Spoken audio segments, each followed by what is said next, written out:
Page number 55 question start करें। General students के बाद आ रहा है।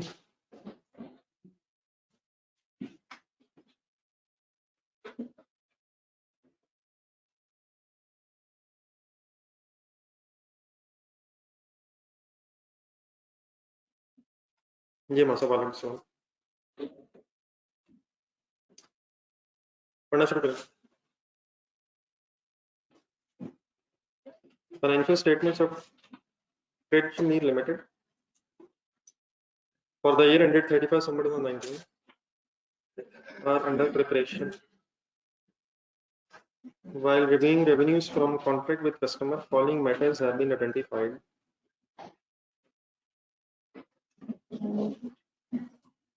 रिक्वायरमेंट जरा देखेंगे। आपने 31st December 19 ही की करेक्टिंग एंट्रीज करनी है। एक होता है सिंपली वर्ड जनरल एंट्रीज, उसका क्या मतलब होता है? बस जो नजर आ रहा है उसकी एंट्रीज करनी है। एक है करेक्टिंग एंट्रीज, मसलन जो कल क्वेश्चन कर रहे थे पेज नंबर बताइए, पेज नंबर 40 पे। That was simply prepare entries, prepare general entries, record the transactions. लेकिन जरा दो तीन पीछे और पीछे रहेगा। वो तो पहला क्वेश्चन किया उन्होंने जिसमें फंस गए थे आप लोग। 32 पेज का एंट्री, एडजस्टिंग एंट्री, एडजस्टिंग या करेक्टिंग एंट्री का मतलब कि अगर कोई एंट्री पहले हुई हुई है इसको ठीक करना है। जनरल एंट्री से सिंपली हो जाएगी ना, जो होनी चाहिए वो बता दें। लेकिन करेक्टिंग या एडजस्टिंग एंट्री मीन्स अगर पहले कोई हुई भी एंट्री और वो सही नहीं है तो उसको ठीक करना। ठीक है सर, पेज नंबर बता दो सर। जी सर, सिनेरियो जो कुछ पढ़ा हुआ है आपने जरा अप्लाई करें story. On 1st October 2019, TML sold machine C to Chan Limited for rupees 25 million. As per the contract, payment would be made after 2 million. Accountant recognized after 2 years. Accountant recognizes the sales revenue of 25 million upon delivery on 1st October 19. Further commission paid to sales employees for winning the contract of 1.6 million was capitalized and being amortized over 2 years period. Applicable discount rate is 10% per annum. कुछ हुआ पहले? क्या क्या हुआ?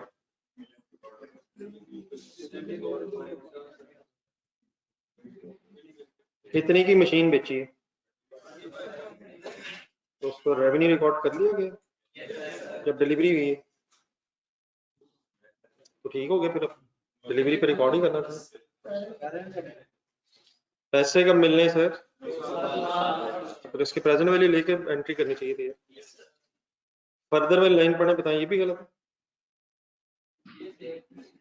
ये कल जो पढ़ रहे थे, commission paid to sale employees for winning the contract of 1.6 million was capitalized and being amortized over the 2 years period. क्या ये cost of incremental cost of obtaining the contract क्या इसने कैपिटलाइज नहीं होना था और फिर 2 इयर्स में इसने एक्सपेंस आउट होना था? ये amortize सिंपली मतलब इसने एक्सपेंस आउट होना, तो ये तो सही है। पर तो क्या मसला मैं ठीक करवाएं। Trade limited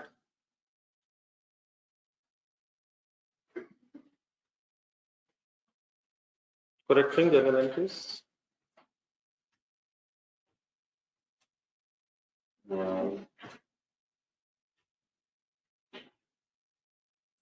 for the year ended 31st December 19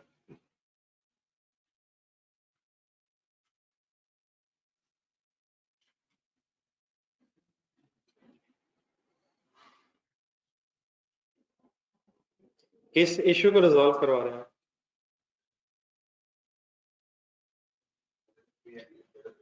नहीं मतलब अब इस केस में मतलब क्या इश्यू रिजॉल्व करवा? 25 मिलियन से सेल रिकॉर्ड हो गई है, हालांकि उसे 25 मिलियन की प्रेजेंट वैल्यू से रिकॉर्ड होना चाहिए था, तो क्या करें? 25 मिलियन की प्रेजेंट वैल्यू कैलकुलेट करो। 25 into 1 plus 0.1 minus is equal to 20.66। इस अमाउंट की एंट्री करें, ऑलरेडी रिकॉर्डेड। हाँ जी, डिफरेंस ऑलरेडी रिकॉर्डेड कितना डिफरेंस लाए 4.66 4.35 सजेस्ट करें रेवेन्यू डेबिट। पैसे आ नहीं गए होंगे, पैसे वैसे एंड में आने तो रिसीवेबल पहले क्या एंट्री हुई होगी, रिसीवेबल डेबिट रेवेन्यू क्रेडिट कितने से लेकिन नहीं होनी चाहिए थी, मतलब मींस टू से 4.34 सब रिवर्स होना चाहिए 4.37 लिखें।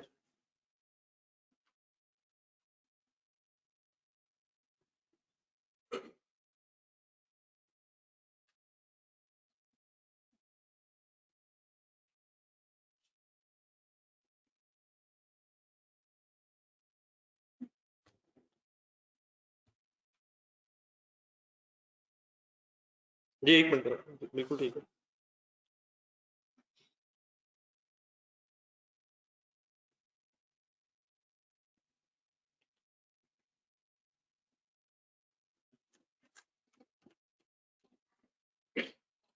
इसको डेट सजेस्ट करें, देखिए फर्क तो नहीं पड़ता, ठीक है 1 अक्टूबर लिख सकते हैं आप, लेकिन शायद एंट्रीज हो गई, ईयर एंड आ गया होगा, मतलब चलें अगर 1 अक्टूबर डेट लिख भी लें तो हम खड़े किस दिन है और किस दिन करेक्शन कर रहे हैं, मतलब ये कम से कम ईयर एंड पे खड़े हैं, तो अगर आप पिछली को डेट लिखेंगे भी तो ईयर एंड पे खड़े होकर लिखें, ये मैंने वैसे वैसे बात की है, ज्यादा बेहतर ये कि आप ईयर एंड की डेट लिखें, किस दिन क्या हो गया था, तो फिर उसके बाद ईयर गुजर गया और हम एंड में फिर अब एडजस्टमेंट कर रहे हैं, तो ठीक है हम ईयर एंड पे खड़े होकर करेक्शन उसी की कर रहे हैं जो 1 अक्टूबर पे एंट्री थी, लेकिन एक होता है अगर हम जनरल एंट्रीज लिख रहे होते तो फिर हम स्पेसिफिकली 1 अक्टूबर ही डेट लिख के उसकी एंट्री लिखते, लेकिन अब हम करेक्शन अगर कर रहे हैं तो ईयर एंड पे खड़े होकर करेक्शन कर रहे हैं। एक काम और होना चाहिए, हाँ जी एक काम और होना चाहिए, अभी अनवाइंडिंग की तरफ सोचा था, प्रेजेंट वैल्यू पे तो हमने रिकॉर्ड किया है, तो इसकी अनवाइंडिंग का इफेक्ट होना चाहिए, किस एंट्री की बात कर रहे हैं, या चले पहले वर्किंग की बात ना करें, ओह सॉरी सॉरी 20.66 25 या 4.34, जब हम 4.34 से एंट्री करेंगे तो ये एंट्री 20.66 पे रिकॉर्ड हो जाएगी, ठीक है, तो प्रेजेंट वैल्यू से लेंगे 20.66 इंटू 10%, लेकिन मल्टीप्लाइड बाय 3/51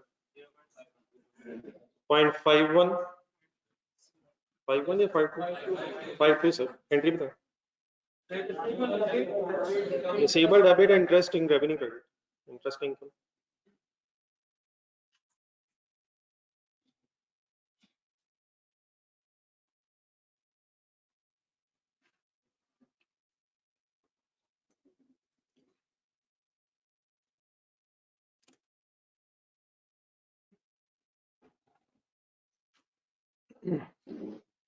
दोबारा पढ़ने कमीशन वाला पढ़ने, उसमें जो होना था सही हो गया, is it an incremental cost of obtaining a contract,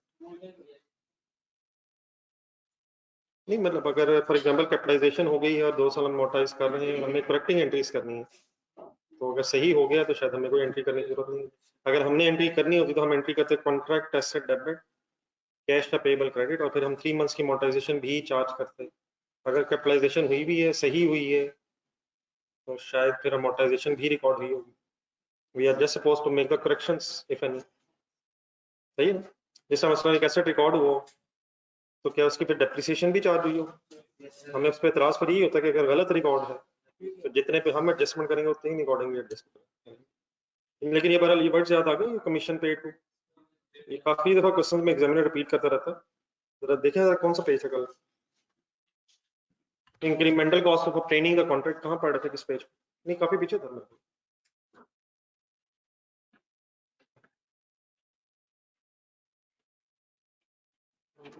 जी हाँ जी, पेज नंबर 24 25 सॉरी 24 10 से शायद शुरू हो गया, लेकिन एग्जांपल्स में है ना जरा वो तीन चार एग्जांपल्स आई थी बीच में। कौन सी कॉस्ट इंक्रीमेंटल कंसीडर होती है? which would have been avoided अगर कॉन्ट्रैक्ट ना मिलता, इन अदर वर्ड्स इसलिए खर्चा हुआ क्योंकि कॉन्ट्रैक्ट मिला, ठीक है। तो उसमें ये अक्सर देखेंगे आप क्वेश्चन में रिपीट हुआ, अगर इंक्रीमेंटल कॉस्ट हो तो उससे पहले कैपिटलाइज करें फिर अमोर्टाइज करें, और अगर नहीं है तो जिस पीरियड में इंकर हुई है उसी पीरियड में एक्सपेंस आउट करते हैं। लेकिन अगर इंक्रीमेंटल कॉस्ट का भी अमोर्टाइजेशन पीरियड 1 ईयर है तो फिर भी एक्सपेंस आउट ही क्यों कर दें, तो फिर उसने अमोर्टाइज भी एक ही साल में होना। तो ये मेरे ख्याल क्रक्स ऑफ द स्टोरी था। आ रही नेक्स्ट में से पेज नंबर बता दें दोबारा आके। TML entered into a contract to manufacture a specialized machine for Dhan Limited at a price of 30 million. The contract meets the criteria, ये जरा लाइन अंडरलाइन करें, for recognition of revenue over time। दो लफ्ज आएंगे, आया करेंगे बल्कि लिखा हुआ contract meets the criteria for recognition of revenue over time. पहले इसको एज इट इज ट्रांसलेट करें जो आपको समझ आता है। ये जो कॉन्ट्रैक्ट है इस क्राइटेरिया को मीट करता है कि इसका revenue over time means time के साथ साथ, टाइम के साथ साथ, महीना गुजर गया 2 महीने गुजर गए, टाइम के साथ साथ रेवेन्यू रिकॉर्ड करें। अगर मैं इस सेंटेंस को इस तरह पढ़ूं, the contract meets the recognition criteria of recognition of revenue at a point in time, at a point in time और over time में क्या फर्क है? At a point in time means ये किसी स्पेसिफिक डेट की बात हो रही, और ओवर टाइम मींस एक स्पेसिफिक टाइम पीरियड की बात हो रही, साथ साथ over time and a point in time. तो यहाँ क्या लिखा ओवर टाइम मींस फिर अब साथ साथ रिकॉर्ड हो, बाकी अब इस तरह की चीजें इंशाल्लाह फर्दर खुल के सामने आएंगी। then we कहता है at the end machine was 60% complete and it was estimated that a further 10 million would be incurred.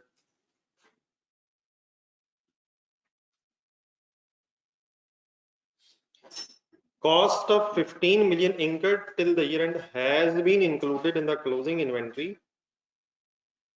and the receipt of 11 million has been credited to revenue.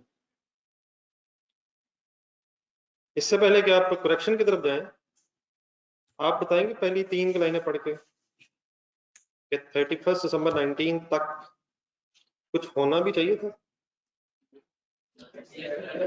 इसकी भी कल एक थोड़ी सी एग्जांपल की थी, वो ढूंढने एक सिस्टम वाली एग्जांपल थी जिसमें कॉस्ट की बेसिस पे एक परसेंटेज भी निकाली 37.5%। जरा पेज नंबर निकालो।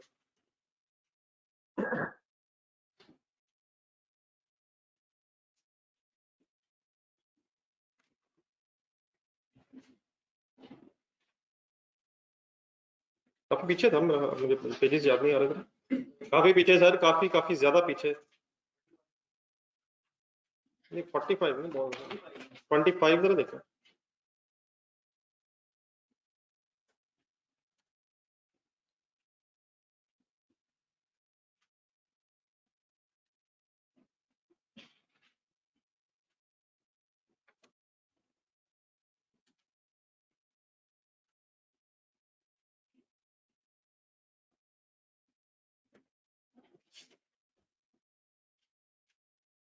पेज नंबर 18 देखिए,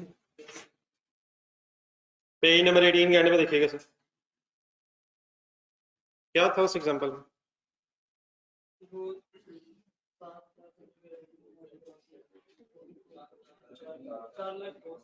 अगर 1.5 लाख का खर्चा हो गया 4 लाख में से तो विच मींस 37.5% अगर काम हो गया है और रेवेन्यू आप साथ साथ रिकॉर्ड कर रहे हैं जैसे जैसे काम हो गया है, वहां भी ये लाइन इस तरह ही होगी, मतलब एक लाइन में अंडरलाइन करवाएगी आखिर में रिक्वायरमेंट।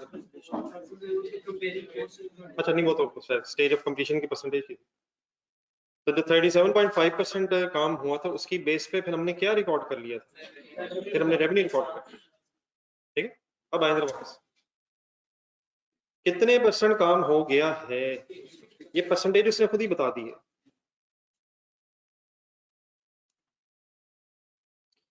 वैसे अगर हम चाहें तो शायद कैलकुलेट भी कर सकते हैं।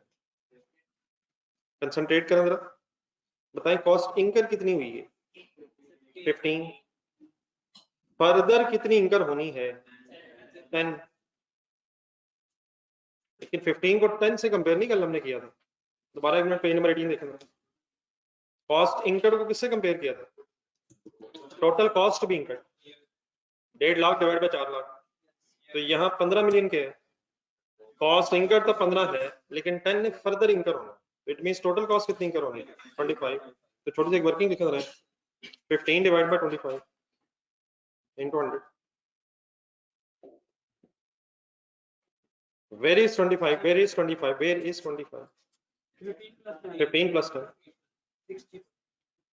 तो अगर ओवर टाइम साथ साथ रेवेन्यू रिकॉर्ड होना है तो क्या 60% अगर काम कंप्लीट हो गया है तो फिर 60% रेवेन्यू रिकॉर्ड होना चाहिए। इसमें कैलकुलेटर उठाएं, रेवेन्यू के अमाउंट होना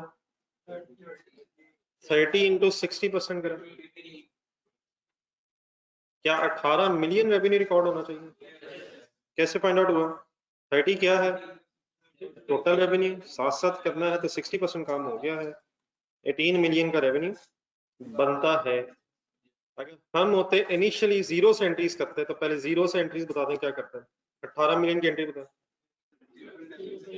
revenue credit receivable debit 18, 15 million की भी कल आपको एंट्री करवाना चाह रहे थे, कॉस्ट ऑफ सेल्स या टाइप चीज debit, cost of revenue debit and and and and एक मशीन बना रहे हैं, नहीं मशीन, यहाँ मशीन बना रहे हैं, एक मशीन बन रही है, वर्क इन प्रोसेस मशीन बन रही है, तो कौन, लेकिन ये कौन सा वर्क इन प्रोसेस है, ये कोई नॉन करंट एसेट वाला है या इन्वेंट्री वाला है, जरा देखें। ये मशीन बना रहे हैं ना, बनाने का एक ऑर्डर मिला है, मैन्युफैक्चर स्पेशलाइज्ड मशीन, इसे अगर बन रही है तो वर्क इन प्रोसेस ठीक है, लेकिन ये इन्वेंट्री वाला वर्क इन प्रोसेस है, तो 15 मिलियन की एंट्री क्या होनी चाहिए, कॉस्ट ऑफ सेल्स डेबिट ठीक है, और work in process credit, stock work in process credit कितने से 15 से, दोबारा बोल रहे हैं 18 मिलियन की एंट्री,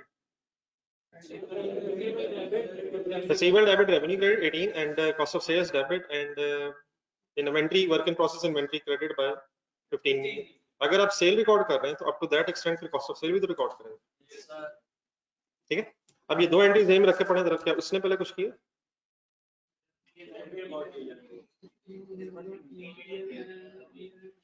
$15 मिलियन जो इंकर हुआ था वो कहां पड़ा इस वक्त, तो वो क्लोजिंग इन्वेंट्री से निकलना चाहिए, तो ये तो एंट्री शायद हम नहीं करनी है। कॉस्ट ऑफ सेल्स डेबिट और स्टॉक क्रेडिट कितने से, 15 से तो ये निकाल देंगे, स्टॉक से निकाल देंगे, क्या उसने जितना खर्चा किया है फिलहाल स्टॉक में रखा हुआ, लेकिन क्या अगर हम रेवेन्यू रिकॉर्ड कर रहे हैं तो इसको फिर एक्सपेंस रिकॉर्ड हो जाना चाहिए।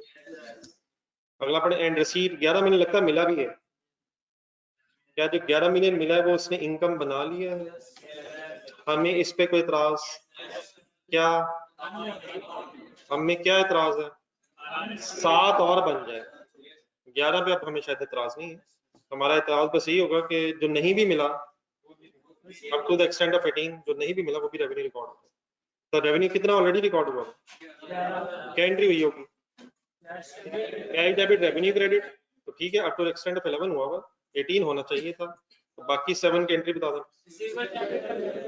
तो एक एंट्री हो जाएगी receivable debit revenue credit by 7 million और दूसरी एंट्री हो जाएगी cost of sale debit and inventory credit by 15 million. ठीक है,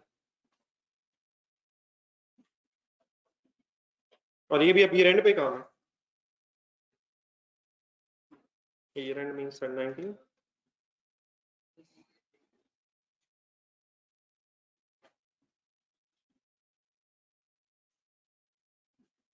30 into 60%, 18 minus 11, 7.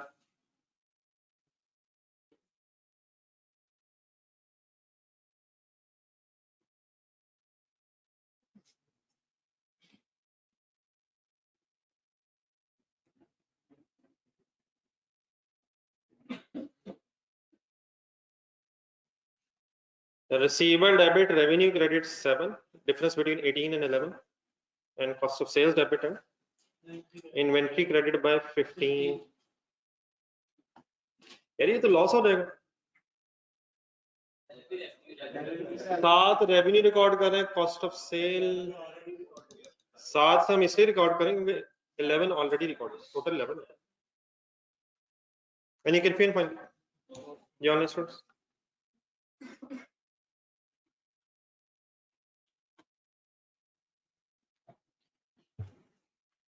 Number 3 sir. TML entered into a contract to sell 1 unit of machine A and machine B for a total price of 16 million.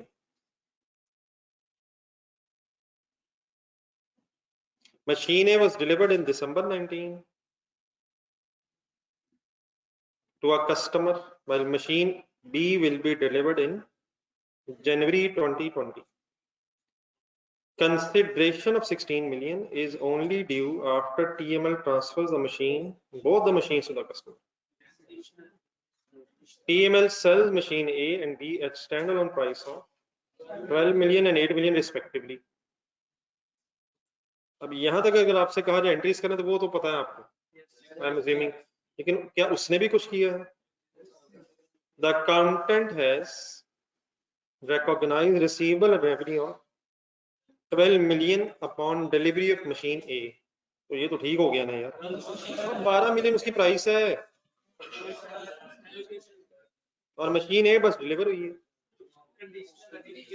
नहीं, conditional से पहले भी एक और मसला भी, 12 मिलियन उसकी स्टैंड अलोन प्राइस, हालांकि ट्रांजैक्शन प्राइस शायद कंबाइन करके डिफरेंट है, 12 जमा 8 बनता है 20 और ट्रांजैक्शन प्राइस 16 है, तो ये भी एलोकेट होनी चाहिए। तो दो इश्यूज हैं, एक तो स्टैंड अलोन प्राइस पे रिकॉर्ड हुई भी है और दूसरा शायद रिसीवेबल अभी नहीं डेबिट होना चाहिए था। वर्किंग टुगेदर एंट्री ले जाओगा, छोड़ दें 2-3 लाइन। एलोकेशन टेबल क्यों बनाना पड़ रहा है?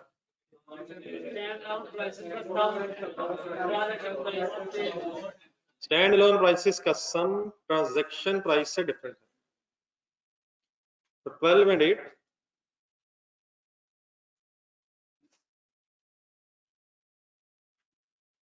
16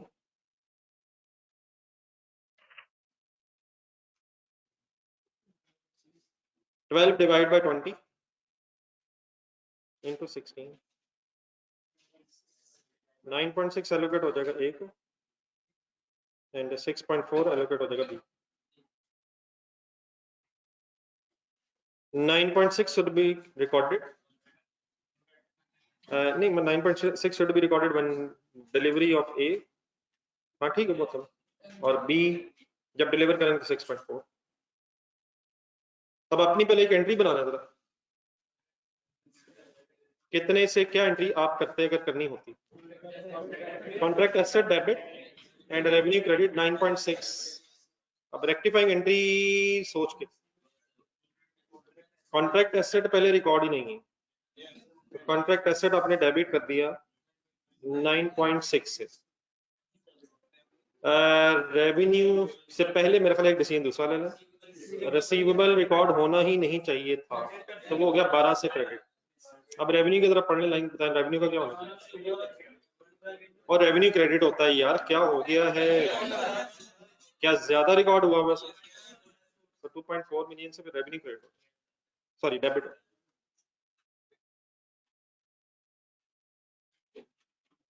अच्छा, इस तरह क्वेश्चंस में ना जहाँ रेक्टिफिकेशन करनी हो तो अगर वो एंट्रीज लिख भी ली जाए कि क्या हुई हैं, क्या होनी थी, शायद हेल्पफुल हो जाती है, लेकिन मेरा ख्याल है शायद इतने बड़े हो गए हैं शायद बन जाएगी इसका स्ट्रेट में। 12 इसमें लिखने में हर्ज नहीं है, अगर आप महसूस करेंगे पहले लिख लिया जाए कि क्या होना था क्या हुआ है, तो शायद वहां से रेक्टिफाइंग आसानी से बन जाता है। बहरहाल any confusion?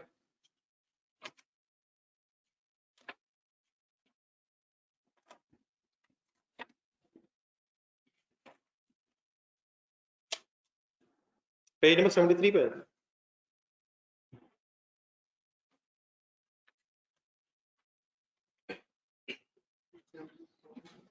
Page number 73, example number 17।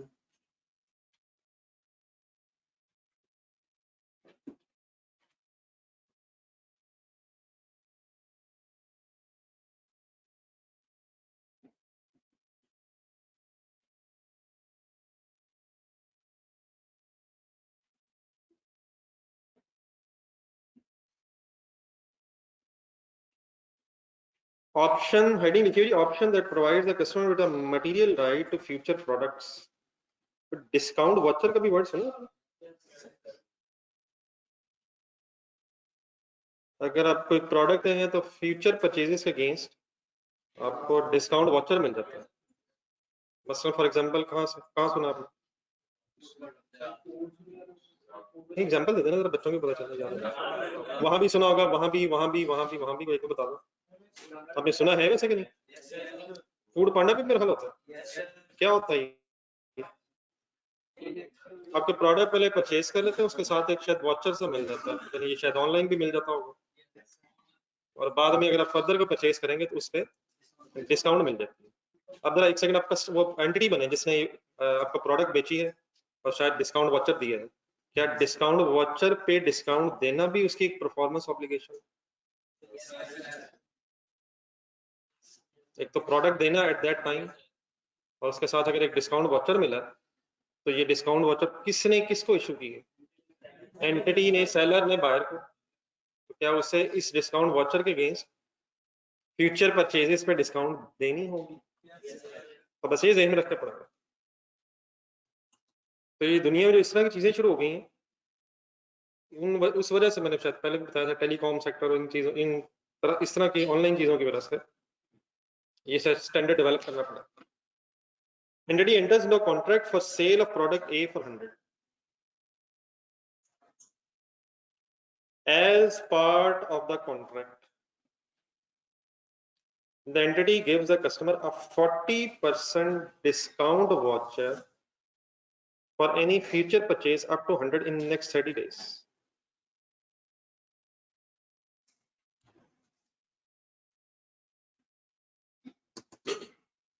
ठीक है, क्लियर? किस चीज का वाउचर मिला? इस वाउचर के अगेंस्ट कस्टमर को क्या फायदा होगा? नेक्स्ट 30 डेज में वो 100 रुपीज की परचेजेस पे 40% डिस्काउंट अवेल कर सकता है। सही? The entity intends to offer a 10% discount on all sales during the next 30 days as part of the seasonal promotion. ये सेल लगी होती है स्टॉक खत्म करने के लिए। गर्मियों का सीजन जा रहा है फॉर एग्जांपल, तो जो गर्मियों की चीजें हैं उनको खत्म करने के लिए फिर सेल ऑफर कर दी जाती है। सेल ऑल स्टॉक, सर्दियां गुजर रही हैं तो सेल का कॉन्सेप्ट होता है सीजनल प्रमोशन। तो कंपनी का ये इरादा है कि 10% डिस्काउंट तो उसने सब सेल्स पे देनी है अगले 30 दिनों में, सीजनल प्रमोशन की वजह से। मीन्स उसे अगर किसी के पास डिस्काउंट वाउचर ना भी हो तो क्या 10% डिस्काउंट उसे मिल जाएगी? 10% discount can not be used in addition of 40% discount. क्या मतलब है इसका? मतलब ये हुआ कि इस डिस्काउंट वाउचर की वजह से इजाफी 30 मिलेगा, इजाफी 30 40 मिलेगा, लेकिन 10 तो किसके सबको मिलना था।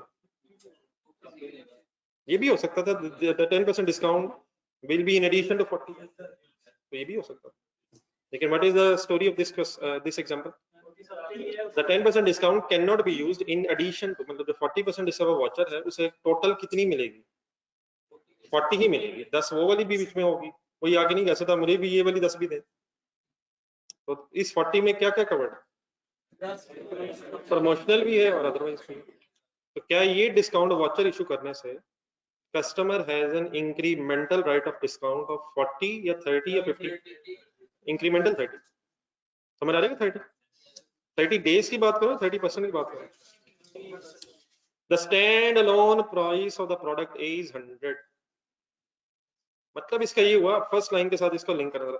अगर हम डिस्काउंट वाउचर ना भी देते तब भी हमने 100 का ही बेचना था। अब ऊपर जाए जरा, क्या हमने इस प्रोडक्ट ए को 100 पे ही बेचा है और 60 डिस्काउंट वाउचर भी दिया है? तो उस 100 में और नीचे वाले 100 में क्या फर्क है? नहीं मतलब क्या उसमें फर्क है? एक ही बात नहीं है, एक ही, लेकिन मतलब यहाँ स्टैंड अलोन कहता है, ऊपर 100 कहता है। स्टैंड अलोन का मीनिंग क्या होता है? अगर हम इसे अलहदा बेचे 100 का बेच रहे हैं, तो अगर हम इसे अलहदा नहीं भी बेच रहे, डिस्काउंट वाउचर के साथ बेच रहे हैं, तब भी 100 का बेच रहे हैं, ऐसे ही है। लेकिन क्या उस 100 में इस प्रोडक्ट ए की कंसिडरेशन भी है और उस वाउचर की भी कोई कंसिडरेशन है? हमने कस्टमर से तो नहीं कहा होगा शायद, लेकिन क्या उस डिस्काउंट वाउचर के अगेंस्ट हमें अपना रेवेन्यू इमीडिएटली बनाना चाहिए, या उस डिस्काउंट वाउचर के अगेंस्ट रेवेन्यू हमें तब रिकॉर्ड करना चाहिए जब हम उस डिस्काउंट वाउचर की डिस्काउंट की परफॉर्मेंस ऑब्लिगेशन मीट कर लेंगे? मतलब इस तरह की कुछ बात होने लगी। तो लास्ट लाइन में क्या कहता है, अब ये आप बता दो, इसी मतलब इसी पैराग्राफ की लास्ट लाइन, अगर हमने डिस्काउंट ना वाउचर ना दिया होता तो बताइए सारा का सारा 100 कब रिकॉर्ड हो जाता? जब हम प्रोडक्ट ए डिलीवर करेंगे। लेकिन ऊपर जाए जरा, अगर हमने product a with discount voucher दी है, तो क्या ये सारा का सारा 100 immediately when transfer of product a, या इसमें से कुछ हिस्सा उसको भी एलोकेट होना चाहिए जो हमारी दूसरी परफॉर्मेंस ऑब्लिगेशन है? ये को समझ आता है कि हमारी परफॉर्मेंस ऑब्लिगेशन अब दो है, क्या क्या है? प्रोडक्ट ए देना और डिस्काउंट वाउचर के अगेंस्ट फ्यूचर में 40% डिस्काउंट भी देना। तो वो है transaction price of two performance obligations, product A and future sales of against future sales against discount voucher. और नीचे लिखा हुआ है कि अगर हम डिस्काउंट वाउचर नहीं भी देते तो हमने 100 पे देना था। तो ये सिर्फ किसकी स्टैंड अलोन प्राइस है? प्रोडक्ट ए। आगे चलो, बहरहाल जरा थोड़ा सा कॉम्प्लेक्स है, जरा कंसंट्रेट कीजिएगा साथ साथ। बिकॉज ऑल कस्टमर्स, ये ऑनलाइन स्टूडेंट्स आते हैं,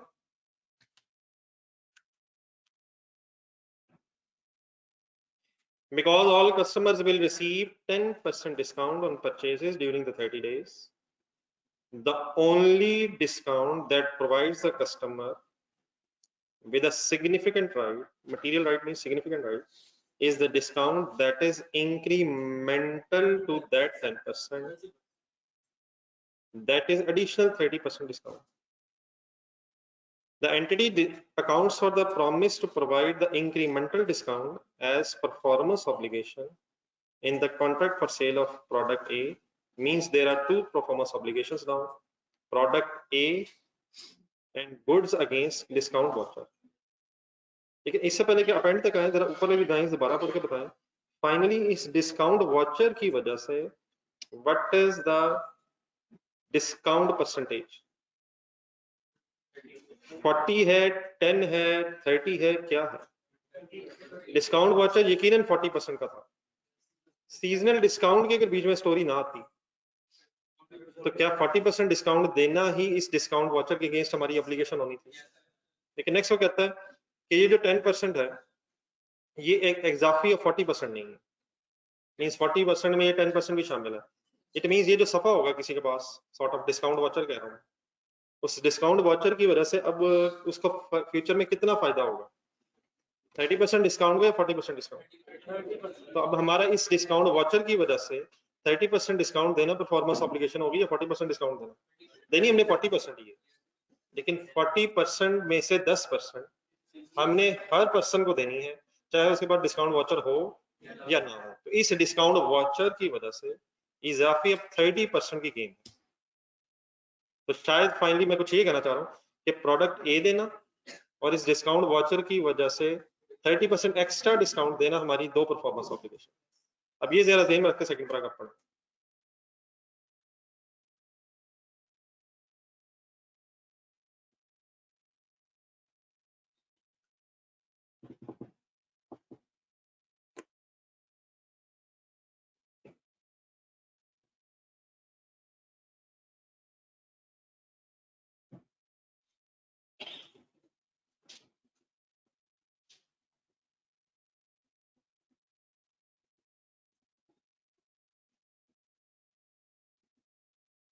ये नहीं कंफ्यूजन माय वर्ड्स, वो तो सबके अगेंस्ट है ना, मतलब इस सफ़े के अगेंस्ट नहीं है, इस सफ़े के अगेंस्ट नहीं है, वो तो जिसके पास डिस्काउंट वाउचर हो या ना हो। नहीं वो तो एक अलग, मतलब वो तो अलग एक बहस है ना कि उसका क्या करेंगे। इस या हमारी इस प्रोडक्ट ए है और ये सफ़ा है, इस सफ़े की वजह से क्या होगा। लेकिन वो जो अगर वैसे ही हम लगा दें जब 30% 10% डिस्काउंट, तो वो तो जो साहब आएंगे उसके हिसाब से उसको डिस्काउंट देते रहेंगे, वो हमारी कोई ऐसे कमिटमेंट वाली बात नहीं है कि हमने प्री कमिटमेंट की, वो जो आएगा उसको दे देंगे। लेकिन ये जिसको पेज मिल जाएगा उसके साथ हमारी सॉर्ट ऑफ एक कमिटमेंट हो जाएगी कि हमने उसे डिस्काउंट देनी है, और देयरफॉर ये हमारी परफॉर्मेंस ऑब्लिगेशन बनेगी because of issuance of page of discount voucher. बाकी तो फॉर एग्जांपल अगर आप दुकान के बाहर लगा दें फॉर एग्जांपल 10% डिस्काउंट है, तो ऐसा वो लिख लेने से तो परफॉर्मेंस ऑब्लिगेशन नहीं है, कोई अंदर आएगा उसको आप उसी वक्त दे देंगे, बात वहीं खत्म हो जाएगी। लेकिन ये कुछ लाइंस में जाए जरा दोबारा, हमने प्रोडक्ट ए बेची है और डिस्काउंट वाउचर दिया है नेक्स्ट 30 डेज का, नेक्स्ट 30 डेज में क्या वो जब भी आए उसके पास ये राइट होगा कि वो डिस्काउंटेड प्रोडक्ट्स मांग ले up to the extent of 100 rupees. पढ़े पहली दो लाइनें फाइनल। हमारा कॉन्ट्रैक्ट क्या हुआ है किसी कस्टमर के साथ, नहीं पूरा जरा बता दो, पूरी लाइन पहली दो। हमने बेचा क्या है सर, लेकिन उसके साथ क्या बेचा है, उसके साथ क्या दिया, चलो डिस्काउंट वाउचर कितने परसेंट का दिया 40 का ही है। किस चीज का डिस्काउंट वाउचर, कि अगर कोई कस्टमर अगले 30 दिनों में 100 रुपए तक, अब 100 रुपीज जाए 100 रुपीज तक की परचेज करेगा तो हम उसे डिस्काउंट देंगे। बीच में एक नई स्टोरी ये पड़ गई कि सीजनल डिस्काउंट भी है 10% और वो इजाफी नहीं है इससे, तो उसका मैं ये कह रहा हूँ कि अगर फॉर एग्जांपल कोई कस्टमर आएगा तो ये डिस्काउंट वाउचर उसके पास नहीं भी होगा तो 10% तो हमने डिस्काउंट देनी है, तो देयरफॉर इस डिस्काउंट वाउचर की वजह से एक्स्ट्रा डिस्काउंट जो हमने कमिट किया है शायद वो 30%। तो इस कॉन्ट्रैक्ट में जो हमने चीज भेज दी है with discount voucher, there are two types of performance obligation. जरा नाम बताएंगे क्या, प्रोडक्ट ए है और डिस्काउंट वाउचर के अगेंस्ट डिस्काउंट देना हमारी परफॉर्मेंस ऑब्लिगेशन, ठीक है। इन दोनों के अगेंस्ट हमारी हमने अमाउंट कितनी ली है 100। प्रोडक्ट ए का रेवेन्यू कब रिकॉर्ड होगा, जब हम प्रोडक्ट ए डिलीवर कर देंगे। डिस्काउंट वाउचर के अगेंस्ट हमारा रेवेन्यू कब रिकॉर्ड होना चाहिए, जब वो आके परचेज करके अपनी डिस्काउंट अवेल कर ले, या फर्ज करें वो 30 दिन तक नहीं आता, नहीं 30 दिन तक नहीं आया तो तीसरे दिन क्या फिर जितने पैसे होंगे वो हमारे हो जाएंगे, अगर वो अगले दिन ही आके सारी परचेज कर ले तो जो इससे रिलेटेड अमाउंट होगी वो इनकम बना लेंगे। लेकिन अगर वो अगले 30 डेज तक ना आया तो 30 डेज के बाद डिस्काउंट देना हमारी ऑब्लिगेशन नहीं रहेगी, तो फिर इसका हम रेवेन्यू बनाएंगे। मतलब हमने करना इस वक्त तब क्या है, ये जो 100 हमारी ट्रांजेक्शन प्राइस है, ये 100 जो हमारी ट्रांजेक्शन प्राइस है,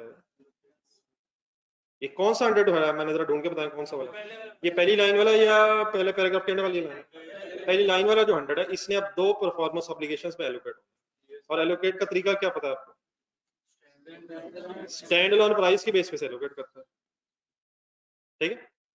अब स्टैंड अलोन प्राइस होने हैं किसी की, किसकी स्टैंड अलोन प्राइस 100 है, तो क्या इसका मतलब है डिस्काउंट वाउचर की स्टैंड अलोन प्राइस 0? नहीं, अब हमने उसको डिस्कस करना। 100 किसकी स्टैंड अलोन प्राइस गिवन है, हमारी अब सारी जो डिस्कशन है वो ये है कि 100 की जो फर्स्ट लाइन में ट्रांजैक्शन प्राइस दी हुई है उसने दो परफॉर्मेंस ऑब्लिगेशंस पे एलोकेट होना है। और एलोकेट करना क्यों जरूरी है, क्योंकि ये डिफरेंट पॉइंट्स इन टाइम पे रेवेन्यू रिकॉर्ड होना है। प्रोडक्ट ए जब डिलीवर करेंगे तो उसका कंट्रोल ट्रांसफर होने पे हम रेवेन्यू रिकॉर्ड कर लेंगे, लेकिन जो डिस्काउंट वाउचर का रेवेन्यू इमीडिएटली रिकॉर्ड अभी नहीं होना चाहिए, उसको साथ हमें 30 डेज तक वेट करना चाहिए। अगर 30 डेज के अंदर अंदर वो आ गया तो अकॉर्डिंगली जिस दिन वो आ गया और अपनी इसने डिस्काउंट अवेल कर ली हम उस दिन रेवेन्यू बना लेंगे। अगर 30 डेज तक ना आया तो फिर हम 30th डे पे या 30 डेज के बाद रेवेन्यू रिकॉर्ड करेंगे। तो because the revenue of product A and discount vouchers are to be recognised on different points in time, therefore अब हमें इसे 100 ट्रांजैक्शन प्राइस को एलोकेट करना है based on their respective stand alone prices. उसमें से हमें प्रोडक्ट ए की स्टैंड अलोन प्राइस तो मिल गई है, अब हमने किसकी स्टैंड अलोन प्राइस ढूंढने की कोशिश करनी है, डिस्काउंट वाउचर। और हमारा नेक्स्ट स्टेप ये है कि how to calculate the stand alone price of discount voucher. Next paragraph में, और कंसंट्रेट कीजिएगा, ये बात है सिंपल सी। To estimate the stand alone price of the discount voucher, कौन सा पैराग्राफ शुरू हुआ भाई? ये मेरे ख्याल थर्ड सॉर्ट ऑफ बनेगा आपके पास, या चले जो भी मिल गया ना कहीं। द एंटिटी एस्टिमेट्स एंड, अब अगला प्रॉब्लम, इससे पहले कि हम आगे बढ़े, क्या ये कंफर्म होगा, जरा सेकंड लाइन में ऊपर वापस चले जाए, क्या ये कंफर्म होगा कि कस्टमर जरूर आएगा? नहीं वो बात की बात है, वो मतलब परसेंटेज बाद में देखते हैं, पहले जरा असल इशू के, क्या ये कंफर्म होता है कि जिसे डिस्काउंट वाउचर मिल जाए वो जरूर चीजें खरीदेगा? हो भी सकता है, हो सकता ना हो। तो मेरे जैसे जो फौरन पहुंच जाएंगे, कुछ आप जैसे जिनके लिए नॉर्मल चीज है यार।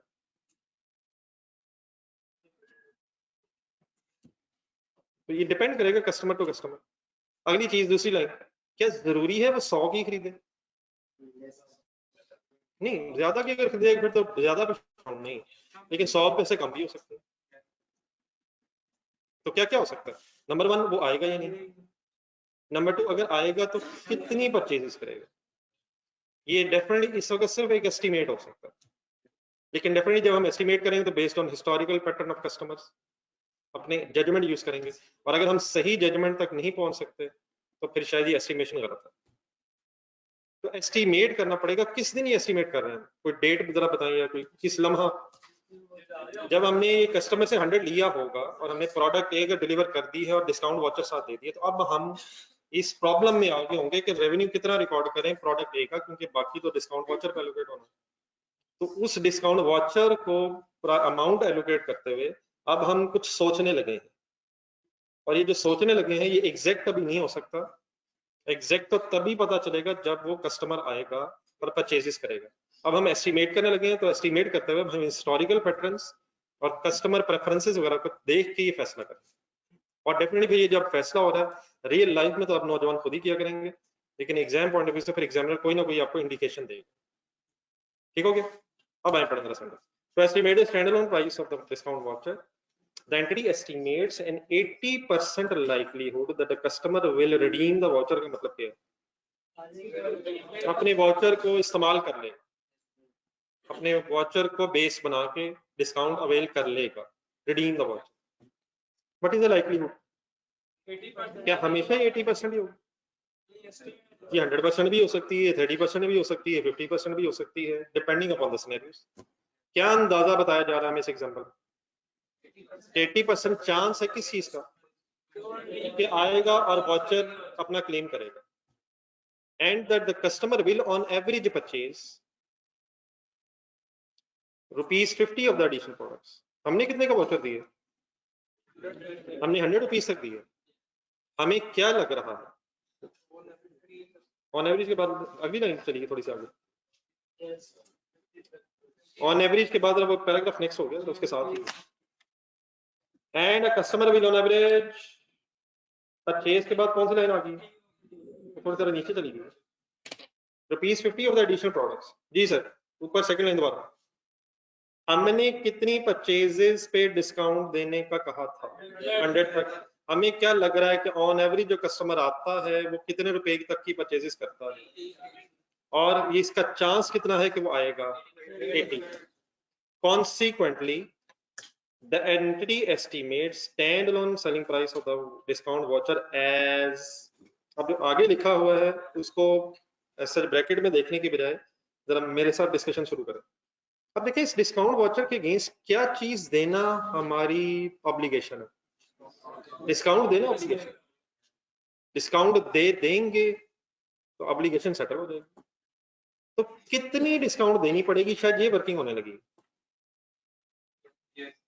इस डिस्काउंट वाउचर के अगेंस्ट हमें कितनी डिस्काउंट देनी पड़ेगी, ये शायद वर्किंग हो रही है, और उससे हमें पता चलेगा कि इस डिस्काउंट वाउचर के अगेंस्ट हमारी ऑब्लिगेशन की अमाउंट कितनी है, और फिर जब वो ऑब्लिगेशन सेटल हो जाएगी तो उस अमाउंट का हम रेवेन्यू बना लेंगे। ये हो रहे हैं मेरे वर्ड्स? क्या कही जा रहा है? डिस्काउंट वाउचर के अगेंस्ट क्या देना हमारी रिस्पॉन्सिबिलिटी? डिस्काउंट देना। एस्टिमेट अब हम ये कर रहे हैं कि हमें कितनी डिस्काउंट देनी होगी, इस कमिटमेंट के रिजल्ट में कितनी डिस्काउंट देनी होगी। आपसे रिक्वेस्ट है ब्रैकेट की बजाय पिछले लाइंस में जाइएगा, जहां जहां मैं फिगर्स बोलूं कुछ ढूंढ के बताइए। बताएं जी, कितने रुपए की परचेजेज एक्सपेक्टेड है? 50। ऊपर तो 100 लिखा हुआ, 100 में से कितना एक्सपेक्टेड है? 50, 50 के परचेज एक्सपेक्टेड। ठीक है, कितने % डिस्काउंट देनी पड़ेगी ढूंढ के सही बताना। 30 लिखो या 40 लिखो? 40 यार, इसकी वजह से 30 रहेगी, 10 तो देनी थी, इस वाउचर की वजह से वो 10 नहीं, वो सबके लिए, वाउचर की वजह से व्हाट इज एक्स्ट्रा 30, तो व्हाट इज 50? वो परचेजेस करेगा, वो परचेजेस करेगा, व्हाट इज 30%? हम इजाफी डिस्काउंट देंगे, यहाँ तक कैलकुलेट करना पड़ेगा। ये 50 × 30 करके ये 15 क्या बनता है? 50 × 15 is equal to 50 × 30% is equal to 15 क्या बना? Expected discount. लेकिन ये डिस्काउंट देने की कोई लाइक्लीहुड भी है क्या? ये डिस्काउंट 100% देंगे? ये डिस्काउंट देने का चांस कितना है? 80%। दोबारा 50 क्या है? वो परचेजेस करेगा, 30% क्या है? हम एक्स्ट्रा डिस्काउंट देंगे, तो 15 क्या 100% चांस है कि डिस्काउंट देंगे? नहीं, 15 100% है कि आएगा और डिस्काउंट देगा। अगर आएगा तो 50 की परचेजेस करेगा, अगर आके 50 की परचेजेस करेगा तो 30% हमने डिस्काउंट देनी है, लेकिन क्या वो आएगा?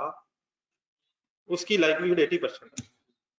अगर फॉर एग्जांपल मैं परसेंटेजेस बदलता हूँ, अगर वो कहता है इट इज 100% लाइक्लीहुड कि वो आएगा और ऑन एवरेज 80 रुपीज की परचेजेस करेगा, तो बताएं वर्किंग कैसे करें? 80 इंटू ये 30, ये वाला 30 रहना है, हमने डिस्काउंट 30 देनी है, इजाफी 30, और देन इंटू 100%। तो मतलब मैं कर क्या रहा हूँ, काइंडली थोड़ा सा एक्सप्लेन करते हैं। मेरे 50 क्या है? परचेजेस करेगा, हम यकीनन सेल करेंगे, डिस्काउंट देंगे 30%, लेकिन इस 15 पर रुपए डिस्काउंट देने की प्रोबेबिलिटी ये है, प्रोबेबिलिटी 80%।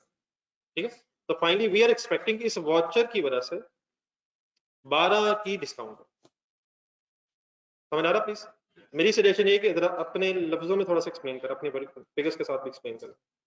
वैसे तो ब्रैकेट 1 मिनट पढ़ ले, मेरे ख्याल मैंने वही बात की है।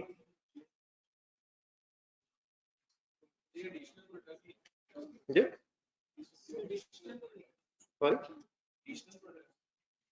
एडिशनल प्रोडक्ट्स है सर, और सारी पुरानी प्रोडक्ट्स पर डिस्काउंट देनी, नई प्रोडक्ट्स पर देनी है यार, ये तो ना जुल्म कीजिएगा। और सर जी जो डिस्काउंट वाउचर है वो पुरानी चीजें जो ले गया उस पर डिस्काउंट देनी है, जो नई चीजें लेगा उस पर डिस्काउंट देनी है यार।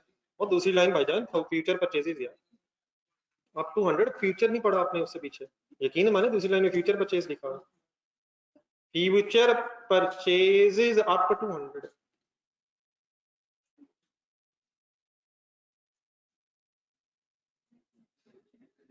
उसने दोबारा आके डिस्काउंट लेनी है, या जो चीज ले गया उसी पे डिस्काउंट मिल जानी है?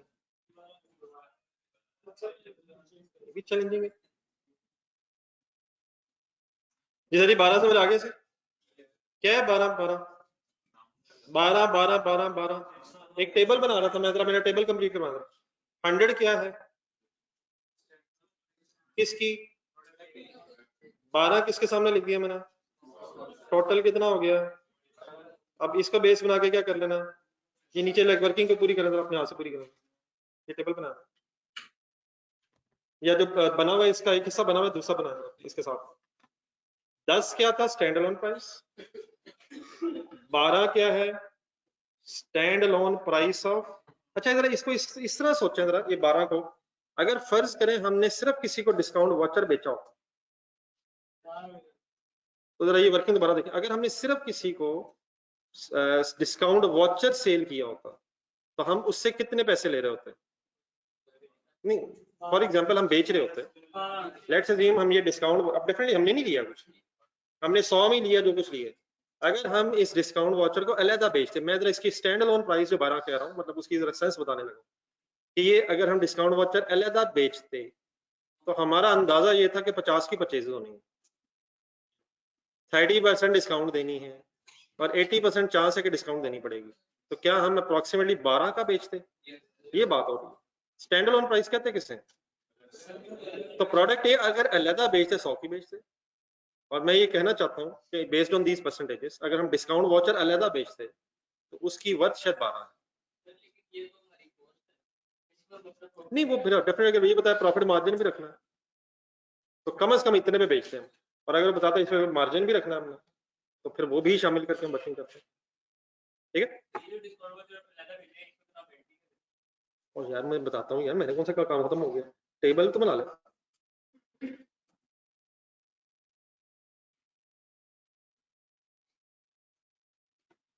ये ऑनलाइन स्टूडेंट्स क्लियर हो गए?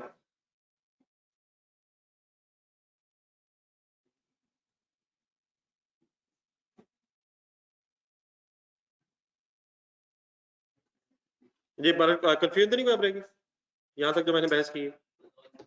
आंसर बताइएगा ट्रांजैक्शन प्राइस का। 89 is allocated to what, and discount voucher को कितने रुपए एलोकेट हो गए? 11। What is the purpose of this segregation?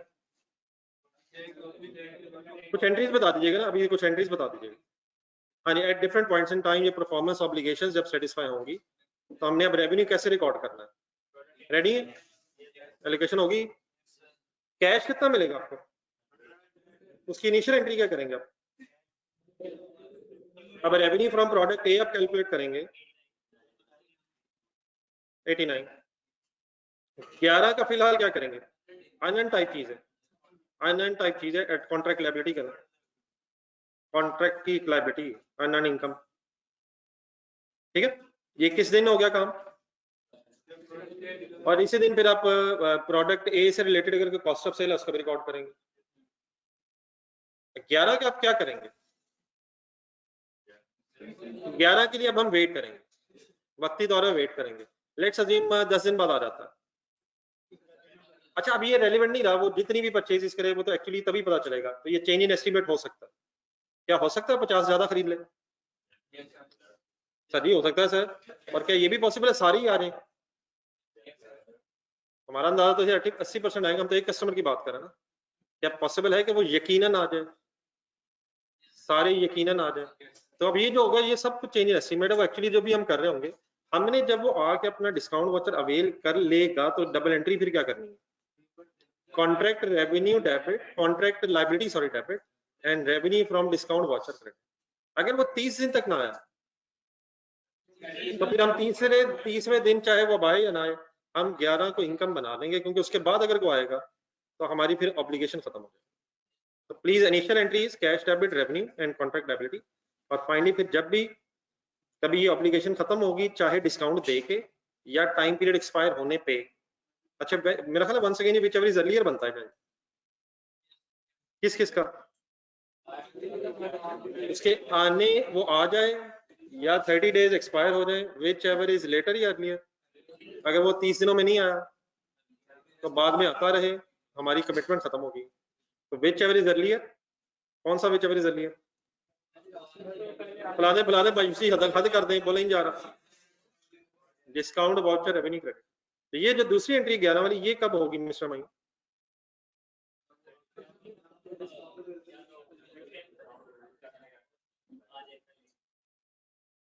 Next page पे ना, इसकी जो बाकी एक्सप्लेनेशन है एक पैराग्राफ नीचे लिखा वो पढ़ना, पेज नंबर 74 के ऊपर एग्जांपल 18 के ऊपर एक पैराग्राफ बना हुआ।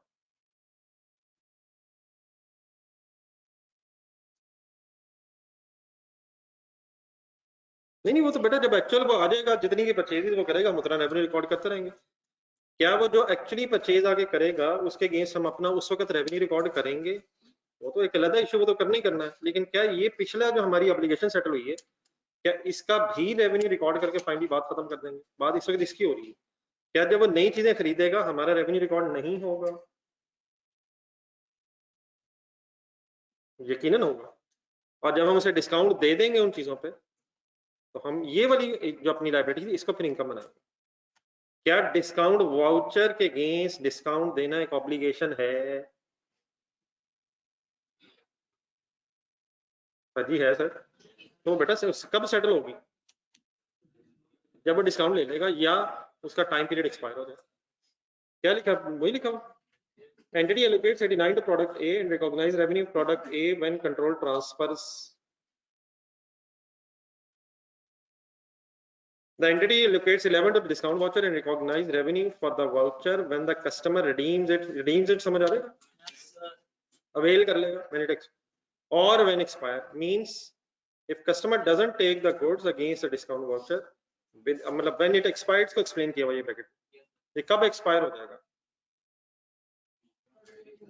30 days. इसमें ब्रैकेट से पहले whichever is earlier लिखना जरा अगर समझ आता था. किस जगह कह रहा हूँ? When it expires whichever is earlier. अब जरा देख के बाद बताएं किस किस चीज में earlier?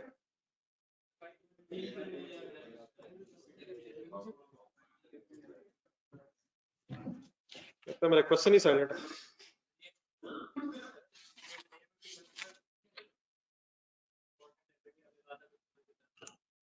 अनअर्न्ड इनकम है सारी. क्या ये पैसे वापस करना हमारी जिम्मेदारी है या इसके अगेंस्ट डिस्काउंट देना हमारी जिम्मेदारी है?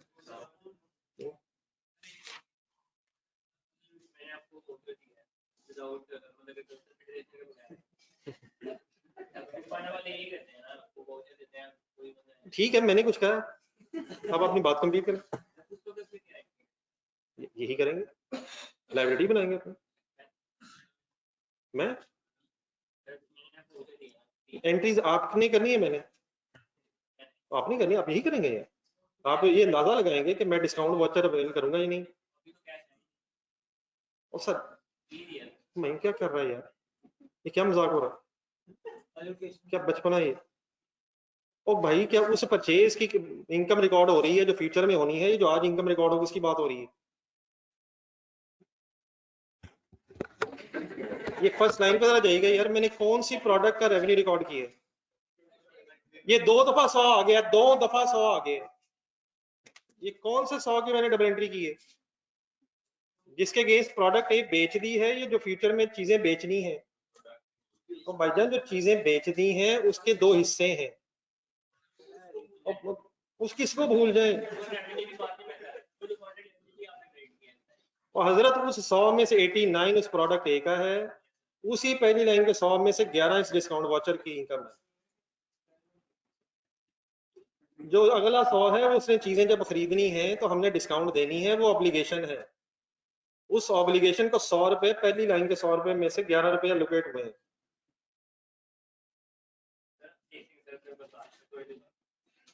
तो मतलब कि मैं आपने डिस्काउंट वाउचर दिया ना, तो कुछ चीज साथ मैंने ये जो किया है. आप मुझे बता दें कभी आपको बगैर किसी चीज के डिस्काउंट वाउचर मिला? वो रस्ते में खड़े होते हैं, ये लो ये लो ये लो. आप कुछ खरीदते हैं उसके साथ डिस्काउंट वाउचर मिलता है. ये सही है मेरी बात? फूड बांटने वाले गली गली खड़े हैं, आए डिस्काउंट वाउचर लें. और सभी आपको चीज खरीदते हैं उसके साथ एक डिस्काउंट वाउचर मिलता है फ्यूचर परचेजेस का. तो जो आप खरीद रहे हैं वो उनका रेवेन्यू है. तो उस रेवेन्यू को वो 2 हिस्सों में एलोकेट करेंगे. जो पिज्जा उन्होंने बेच दिया है उसमें और डिस्काउंट वाउचर जो उन्होंने साथ दिए उसके रेवेन्यू की बात हो रही है. पेज नंबर 60 निकालिए. अगर मेरे साथ इंग्लिश पढ़ के ये हालात हैं तो पेपर में अकेला कैसे पढ़ेगा?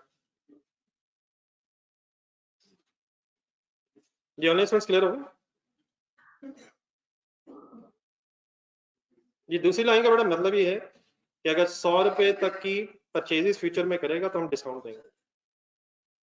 हमने एक प्रोडक्ट 100 की बेची है और हमने साथ उसके एक वाउचर दिए है, उस पर ये लिखा हुआ है कि फ्यूचर की 100 रुपीज तक की परचेज पे उसे डिस्काउंट मिलेगी. तो वो जो डिस्काउंट हमने कमिट की है प्रोडक्ट ए देते हुए, उस डिस्काउंट की ऑब्लिगेशन की अमाउंट कितनी है वो हमने कैलकुलेट की. ठीक है, फर्स्ट लाइन में जो 100 हमने इकट्ठा बेचा. क्या क्या इकट्ठा बेचा है? Product a with discount voucher. ये ठीक है जी, क्लियर हो गया जी. क्वेश्चन नंबर 5 पेज नंबर 60 पे.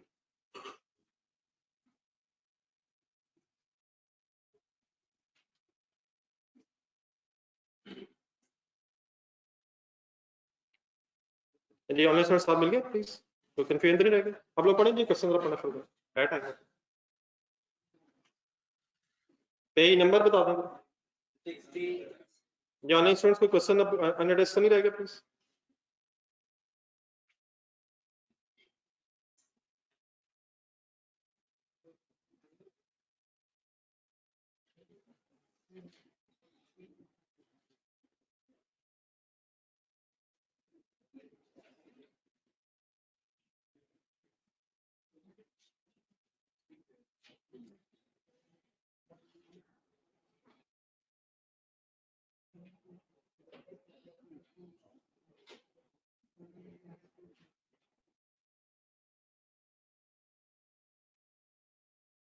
Financial statements of Prodia Motors Limited, इसकी भी रिक्वायरमेंट देखें। प्रिपेयर क्या सर, करेक्टिंग एंट्रीज करना सर जरा ज्यादा चैलेंजिंग इसलिए हो रहा था कि पहले ये सोचना पड़ता है क्या हुआ है और देन फिर उसको ठीक कैसे करें। 30 जून 2021 पे हम financial statements of PML for the year ended 30th June 2021 are under preparation. While reviewing revenues from contract with customer, following matters have been identified.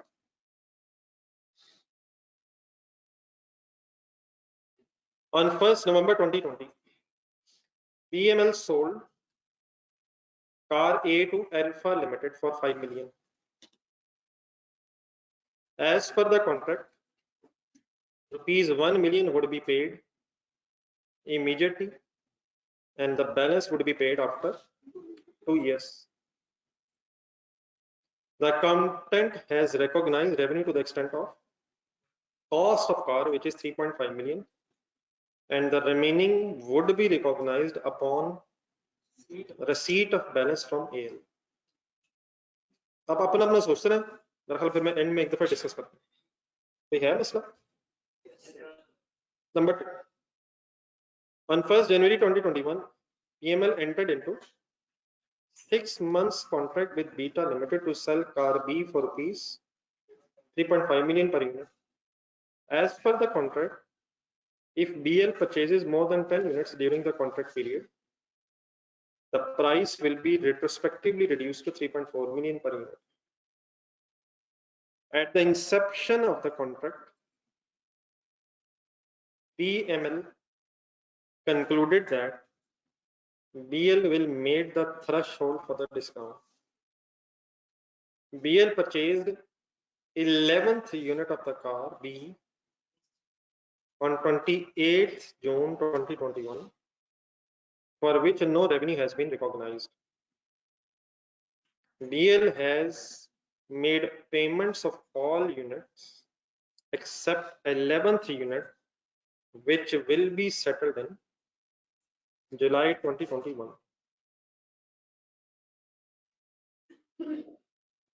ये कुछ याद आता? Number 3.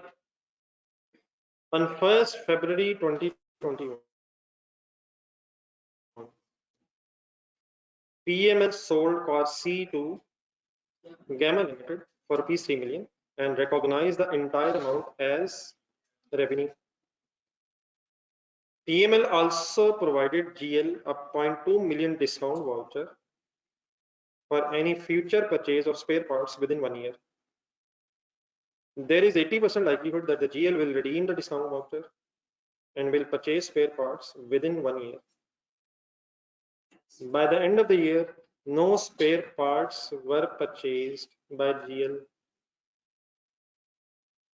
PML normally sells car C for 3 million with no discount voucher. ये तो शायद उसी तरह की चीजें जो अभी पढ़ी. Number 4. On 20th February 2021, PML sold car D to Delta Limited with 1 year free maintenance services at a lump sum payment of 3.6 million. Payment was made on 1st March 2021 upon delivery of car D to DL Delta Limited. The revenue of 1.2 million, that is 4 by 12 into 3.6 million, has been recognized. PML normally sell car D and annual maintenance services separately for 3.5 million and 0.3 million respectively. Discount rate of 12% per annum may be used wherever required. ये आखिरी line, आखिरी paragraph याद है क्या है समस्या? आखिरी paragraph present value नहीं, आखिरी पैराग्राफ मतलब डिस्काउंट रेट से कल इस तरह की एक छोटी सी बात हुई थी आफ्टर सेल सर्विसेज के साथ. क्या फ्री मेंटेनेंस सर्विसेज देनी है? नहीं, फ्री मेंटेनेंस सर्विसेज देनी है उसमें। 3.6 मिलियन लमसम है ना, उसे क्या एलोकेट करना पड़ना, और उसका जो सर्विस मेंटेनेंस सर्विसेज वाला पोर्शन होगा वो फिर साथ रिकॉर्ड है, साथ रिकॉर्ड। चले सर, 0.1 से शुरू करना। अच्छा, ये समझ आ गया आखिरी जो 12% रेट दिया हुआ, उससे कहा जहां जहां जरूरत है वहां 12% रेट आपने यूज कर लेना। तो आज कहीं कहीं जरूरत अगर, जी ठीक है, साथ साथ करते हैं। बिजनेस नेम सर अपने समझे सर।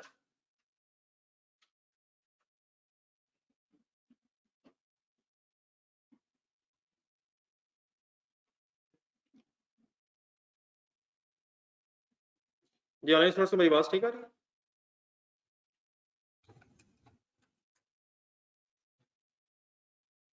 जी सर, करेक्टिंग जनरलिटीज, ठीक है, बड़ा जज़ाकल्लाह।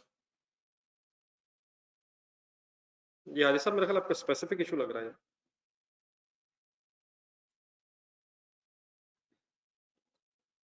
For the year ended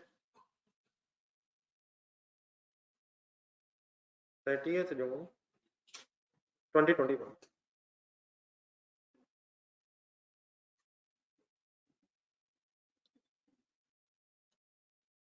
ji sir, पहला पॉइंट पढ़ें, अपने जहन में कुछ बताएं, हिम्मत करें।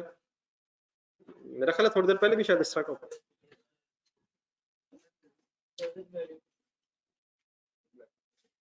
किस अमाउंट पे एंट्री होनी चाहिए थी? नहीं, ये इसमें गलती ना कीजिएगा, प्रेजेंट वैल्यू भी होनी चाहिए। हाँ, प्रेजेंट वैल्यू वर्किंग करो। 1 मिलियन एसेट है सर, 1 एडवांस में ऐसा है, बाकी कितना, कितने अरसे बाद, -2 4.19 हो जाएगा। अच्छा, 12%, 0.12 -2, ये 0.12 मिल गया है, लास्ट लाइन में दिया हुआ था। वाई 1 सेपरेट ही है, वो आज ही है, बाकी की प्रेजेंट वैल्यू पूरा 2 साल बाद नहीं, आज भी है, बाद में भी। तो अगर ये इंस्टॉलमेंट्स में हो जाए तो स्टोरी वही है, प्रेजेंट वैल्यू निकालनी है आपने। जी 4.9 की डबल एंट्री पूरी हम ही करें या कोई हुआ हुआ पहले काम? ऑलरेडी कितना रिकॉर्ड हुआ हुआ, किस चीज को उसने रेवेन्यू रिकॉर्ड किया हुआ? हाँ जी, कार की कॉस्ट को उसने रेवेन्यू रिकॉर्ड किया हुआ अप टू 3.5 मिलियन। फर्दर कितना रेवेन्यू रिकॉर्ड होना चाहिए? 0.69 शायद फर्दर रिकॉर्ड होना है। Double entry, receivable debit, revenue credit 0.69।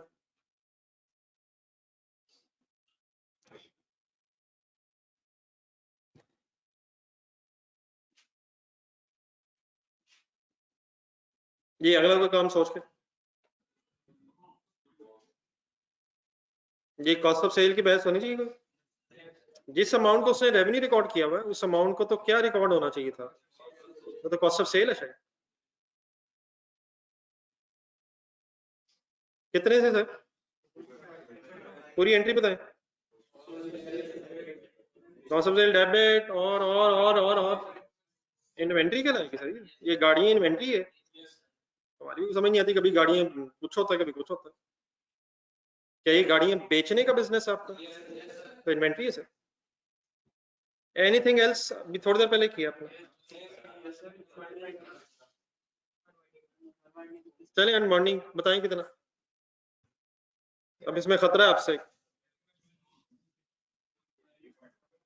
खतरा खतरा खतरा खतरा खतरा खतरा खतरा है। बेस्ट बेस्ट वही है कि जब भी इस तरह हो जाए तो कुछ ना कुछ सोच लें, जरा एक टेबल सा दिन में लाएं जरा। यकीनन 4.19 स्टार्टिंग पॉइंट तो होगा, लेकिन 1 में इंटरेस्ट नहीं होगा। इमीडिएटली जो 1 पे हो जाए ना उसमें इंटरेस्ट नहीं होगा, तो 3.19 हो जाएगा जिसमें इंटरेस्ट कैलकुलेट होगा। बन जाएगा सेम में टेबल। स्टार्टिंग पॉइंट 4.19 ही है, पहला 1 रेंटल प्रिंसिपल सेम हो जाएगा तो 3.19 हो जाएगा जिस पे इंटरेस्ट कैलकुलेट हो। Why not 4.19? उस सारे में इंटरेस्ट है ही नहीं, उसमें जो आज पैसे हैं उस पे तो नहीं है। बना ले टेबल अगर जरूरत है। कैसे वर्किंग कराऊं, चलो फाइनली बता दो।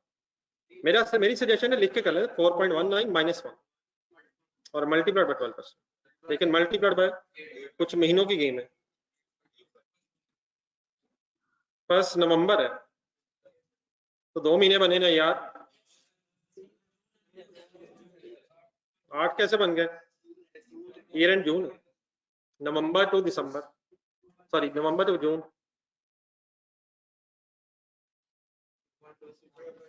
डन है सर। डबल एंट्री फाइनल बता। Receivable debit income credit how much? 0.26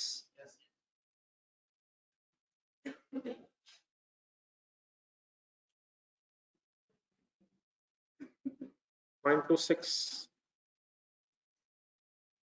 ये नहीं कंफ्यूजन फाइनली, ये जरा बता दीजिएगा नोट कर ले, मैं जरा 7% रखना चाह रहा हूँ, मैंने मिटा रहा। जर्नलिस्ट पर सर बता दो, ये समझ आ गया प्लीज? 4.19 -1 क्यों हुआ? पहले तो नहीं हुआ, वो सारा ही 2 साल बाद था। अगर इंस्टॉलमेंट्स हो जाएंगी तो सॉर्ट ऑफ टेबल बन सकता है यार। ये जरा वापस जाए पेज नंबर 1 2 3 4 5 6 4 या 5 6 ढूंढे। इंस्टॉलमेंट्स की गेम भी हो सकती है सर इसमें, या 7 देखें कि 6 नहीं है तो, जिसमें वो 3 इंस्टॉलमेंट्स आई थी एंड में पेज के। इसकी वर्किंग कैसे की थी हमने, कोई बताएगा? जब नेक्स्ट पेज पे अपने को लिखी हो शायद, ये एंट्रीज वगैरह तो कल लिखी हुई थी, इनकी एंट्री से बाद मैंने कहा था वर्किंग लिखना है, तो ये क्या कैसे लिख रहे थे आप लोग? ये पेज नंबर 7 या 8 है शायद, पेज 7 या 8 है। ये फिगर बोल देता पहले साल का, पहले साल के इंटरेस्ट की इनकम कैसे कैलकुलेट किया आपने? 1 लाख पे तो 10% हो गया। अगले साल की बताए 1 लाख प्लस प्लस हुआ पहले इंटरेस्ट, फिर माइनस हुआ, वहां कंपाउंड हो रहा था, वो दूसरे साल की बहस हो रही, लेकिन जो रिसीव हो गया था वो माइनस हुआ, लेकिन वहां रिसीव हो रहा था एरियर्स में, ईयर एंड इस पे हो रहा था। अगर फर्ज करें पहली अमाउंट एडवांस में होती तो 1 लाख -40 और फिर 8 लगाते, क्या ख्याल है? जब मिल गया उस पे तो नहीं था, ठीक है।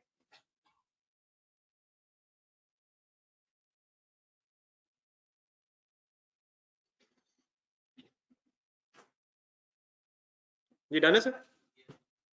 ये पॉइंट नंबर 2 ये मिटा दो ये सर। हाँ जी, मतलब वो कहता है बाकी तो तभी रिकॉर्ड करेंगे जब मिलेगा, तो वो तो हम भी ही चाहते हैं। नहीं नहीं, कितना रिकॉर्ड कर चुके हैं, remaining would be recognised. Accountant ने 3.5 मिलियन का रेवेन्यू रिकॉर्ड कर लिया है और रिमेनिंग वो कहता है वो रिकॉर्ड करेगा जब पैसे मिलेंगे, तो वो तो शायद हम भी ऐसे ही करेंगे। नहीं 1.5 नहीं, हम मिलेगा तो हमें 1.5 ही, तो वो हम तब रिकॉर्ड करेंगे। हमने क्या करना है पहले ये क्लियर करना है, हमने तो सारा अभी रेवेन्यू रिकॉर्ड करना है, मिलना बाद में।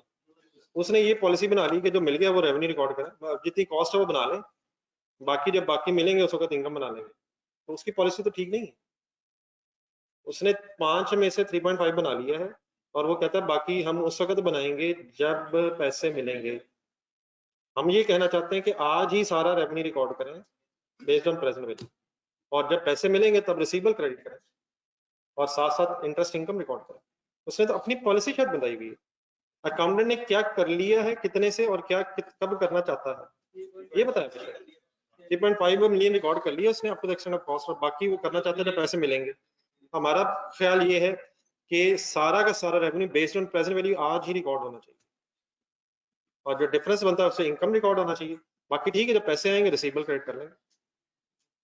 ये सही है? ये सर पॉइंट नंबर 2।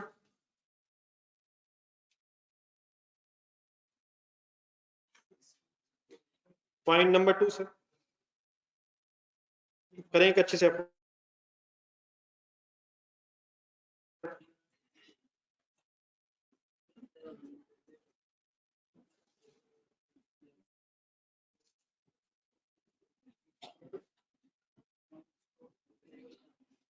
क्या हमें शुरू से ये पता था कि थ्रेशोल्ड ऑफ 10 कार मीट हो जाना है? हम क्या एंट्रीज कर रहे होंगे जब पहली 10 गाड़ी में से कोई एक गाड़ी डिलीवर हुई होगी? हम रिसीवर रिकॉर्ड कर रहे होंगे 3.5 मिलियन से, रेवेन्यू क्रेडिट कर रहे होंगे 3.4 मिलियन से, और refund liability customer payable to customer हम रिकॉर्ड कर रहे होंगे 0.1 मिलियन से कर रहे होंगे। अब 11वीं गाड़ी जो है 11th कार, अच्छा क्या हमने सारी एंट्रीज करनी है? असल इशू ये है जो क्लियर होना चाहिए, 11th कार की एंट्री नहीं हुई और उसके पैसे भी जुलाई में आने हैं, तो क्या अगर उसके पैसे जुलाई में आने हैं और डिलीवर हमारे पीरियड में हुई है तो रेवेन्यू हमारे पीरियड में रिकॉर्ड होना चाहिए। तो हमें सिर्फ 11th कार के एंगल सोचना, लेकिन 11th कार सेल करने से क्या थ्रेशोल्ड मीट हो गया? तो वो रिफंड लायबिलिटीज हम बना रहे होंगे, रिफंड लायबिलिटी कब? हमें तो पहले ही पता था कि भाईजान ये अचीव हो जाना टारगेट, इवन देन फिर हम रिसीवेबल पूरा रिकॉर्ड कर रहे होंगे, रिफंड लायबिलिटी बना रहे होंगे, लेकिन क्या अब वो रिफंड लायबिलिटी हमें सेटल करनी पड़ेगी? तो शायद दो काम होने हैं अभी, एक तो 11th कार का रेवेन्यू और वो पुराना जो रिफंड लायबिलिटी उसको भी कंसिडर करना चाहिए। पहले आप इस तरह कर दें कि 11th कार की एंट्री कब?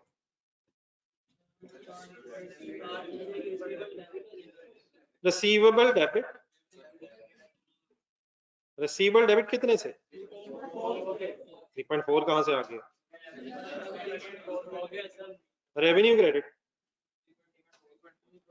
अब 3.5 है 3.4 ये ऑनलाइन स्टोर, क्या ये एंट्री पहले हुई भी है?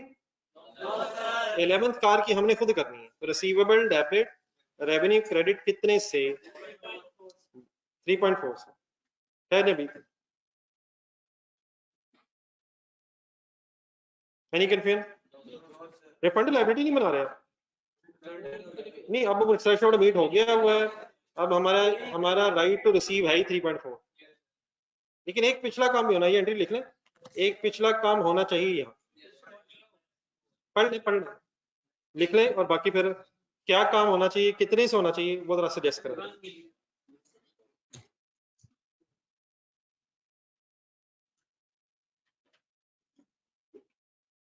11th कार के अगेंस्ट 3.4 मिलियन हमारा रिसीवेबल है।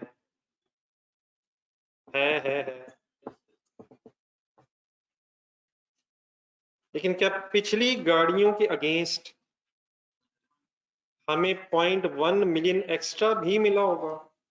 लास्ट सेंटेंस क्या सारी पेमेंट्स रिसीव हो गई हैं? तो कस्टमर ने पहली 10 गाड़ियों के अगेंस्ट हमें कितना कितना रेवेन्यू दिया होगा? 3.5 के लिहाज से, लेकिन हमने उस 3.5 के लिहाज से जो एक्स्ट्रा 0.1 मल्टीप्लाइड बाय 10 लिया होगा 10 गाड़ियों का, क्या वो हमने रिफंड लायबिलिटी के तौर पे रिकॉर्ड किया होगा? कैश हमने पूरा लिया होगा, ये भी क्लियर करना है, और उसने दिया भी होगा, क्योंकि थ्रेशोल्ड मीट होने के बाद रेट्रोस्पेक्टिवली फिर रिड्यूस होना। एक दूसरी एंट्री पर बतानी क्या होगी, रिफंड लायबिलिटी डेबिट और कैश क्रेडिट कर लें या रिसीवेबल क्रेडिट कर लें? लग शायद यही रहा है, पढ़े जरा एक मिनट, क्या रिसीव हो गए पैसे? नहीं, 11th कार के पैसे रिसीव हो गए तो शायद चले बार फाइनल कर लें, रिफंड लायबिलिटी डेबिट या तो कैश क्रेडिट या फिर रिसीवेबल क्रेडिट, या जो हमने लेना है उसमें से लेस कर दें, या अगर हमने दे दिया है तो कैश क्रेडिट कर लें। ये 11th कार की गेम है। 11th कार सेल होने से जो पिछले पैसे हमने एक्स्ट्रा लिए होंगे अब वो हमें वापस करने होंगे। अब या तो रिसीवेबल में सेलेक्ट कर दे, मींस हम रिसीव ही कम करेंगे, या इसके अगेंस्ट कैश क्रेडिट कर दें। तो रिफंड लायबिलिटी डेबिट कैश, या कैश कब और रिसीवेबल कब? अगर दे दिया है तो कैश क्रेडिट, और अगर नहीं देना नेट करना है तो रिसीवेबल क्रेडिट। एंट्री करेंगे कितने से? और सभी 0.1 मिलियन से ही यार, 0.1 मिलियन एक गाड़ी का डिफरेंस है, और 10 गाड़ियां बिक चुकी थी थ्रेशोल्ड मीट होने से पहले, तो 1 मिलियन पूरा बन जाएगा। डेफिनेटली अब इसे अगर आप कंपाउंड लिखना चाहें, receivable debit 2.4 million, refund liability debit 1 million और रेवेन्यू क्रेडिट 3.4 मिलियन, तो वो एक्सेप्टेबल है। ये सबको क्लियर है? पहले एंट्रीज क्या हुई होंगी ये जरा नोट कर ले अपने पास कहीं। Entries of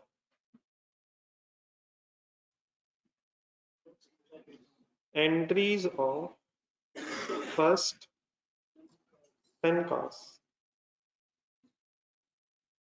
entries of first 10 cars इकट्ठी करना चाह रहा हूं ताकि वो पूरी अमाउंट 1 मिलियन की आपको नजर आ जाए। या एक ही कर दो, किसी एक ही कर दो फर्स्ट कार, मतलब पहली 10 गाड़ियों की एक एक करके क्या एंट्री हुई हो, एक ही कर दो, सारों कर दो, एक ही कर दो, कोई फर्स्ट कार की करवा दो। Receivable debit how much, 3.5, revenue क्यों क्रेडिट 3.4, वी वर एक्सपेक्टिंग कि हमारा थ्रेशोल्ड मीट हो जाना है और देयरफॉर कमाना हमने 3.4 ही है, लेकिन जो एक्स्ट्रा ले लिया होगा 0.1 मिलियन पेबल टू कस्टमर एक रिफंड लायबिलिटी के तौर पे क्रेडिट होता जा रहा होगा।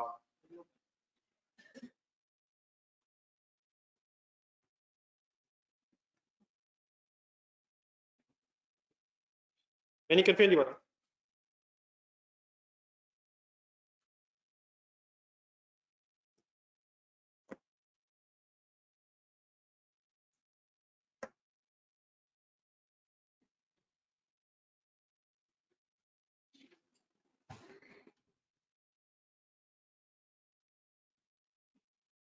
जी नोट कर लें।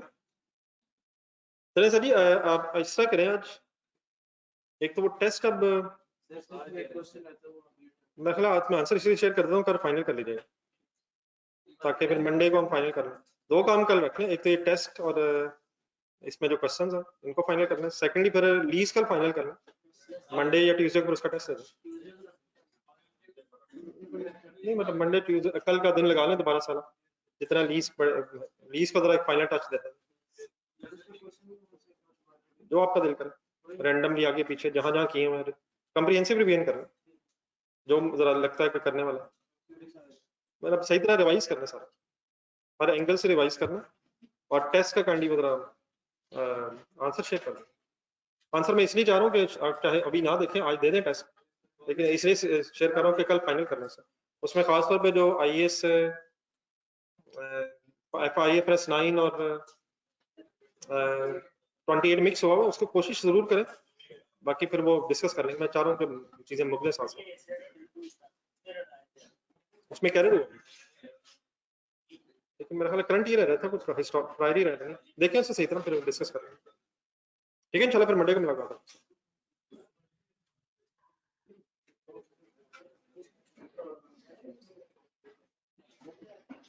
जी बेटा कोशिश करें साथ साथ